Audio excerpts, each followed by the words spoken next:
Hi guys, welcome two माय channel. आप सभी को मेरा प्रणाम। गाइस, आप सभी का मेरे चैनल में स्वागत है। आज मैं आप सभी के लिए बहुत ही प्यारा दो होली गीत लेकर आई हूँ, जो कि बहुत ही प्यारा है। सुनिए आप सभी, और प्लीज लाइक सब्सक्राइब शेयर जरूर करिए। पहली बार सुन रहे हैं तो चलिए सुनाती हूँ। एंजॉय करिए इस गीत को और कमेंट करके जरूर बताइए कैसा लगा आप सभी को ये गीत।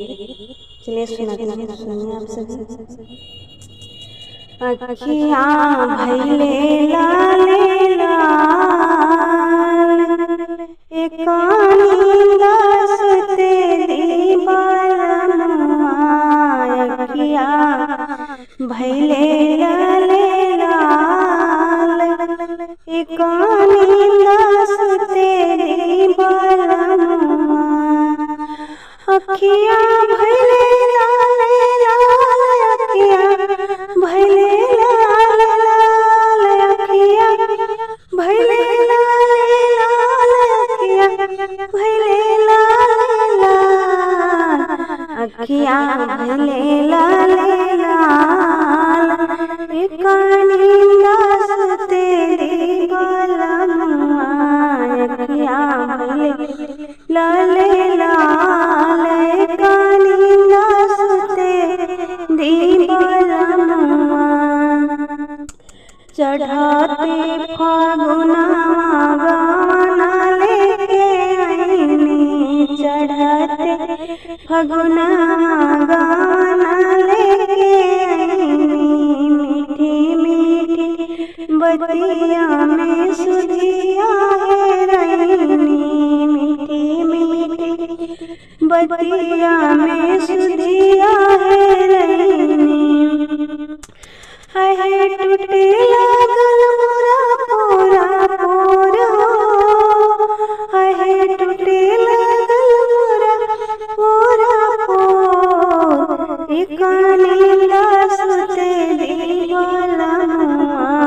अखियाँ भइले लाले लाल, एकानी दस तेरी बलनुआ।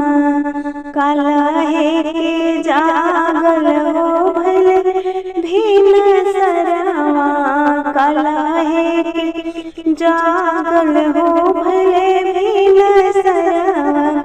अहे जरा गइले जियारा हमार हो, अहे जरी गइले जियारा हमार, एकानी दस तेरी बलनुआ। अखियाँ भइले लाले लाल, एकानी दस तेरी बलनुआ।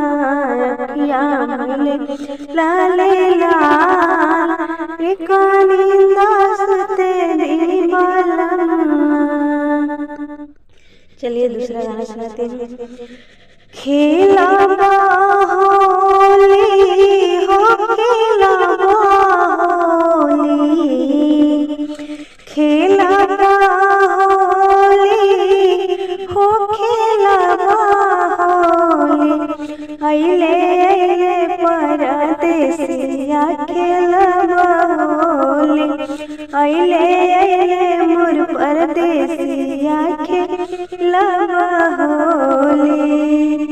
के कर हाथ कनक पिचकारी हो, के कर हाथ कनक पिचकारी हो। आहे के कर हाथ अबीरा छोरी, आहे के कर हाथ अबीरा छोरी।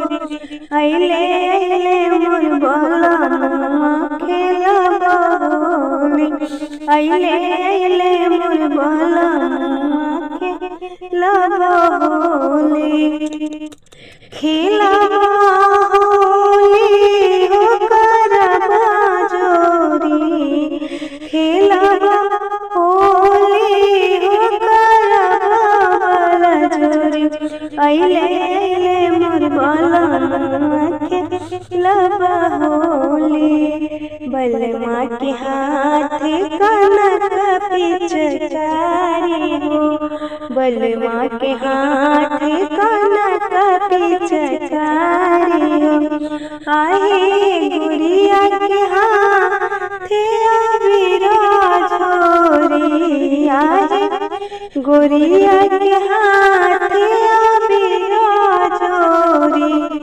अइले अइले मोर परदेसिया खेलबा होली, अइले अइले मोर बलमा खेलबा होली, खेलबा होली हो खेलबा होली, खेलबा होली हो खेलबा होली। अइले अइले मोर विदेसिया खेलबा होली, अइले अइले मोर विदेसिया खेलबा होली।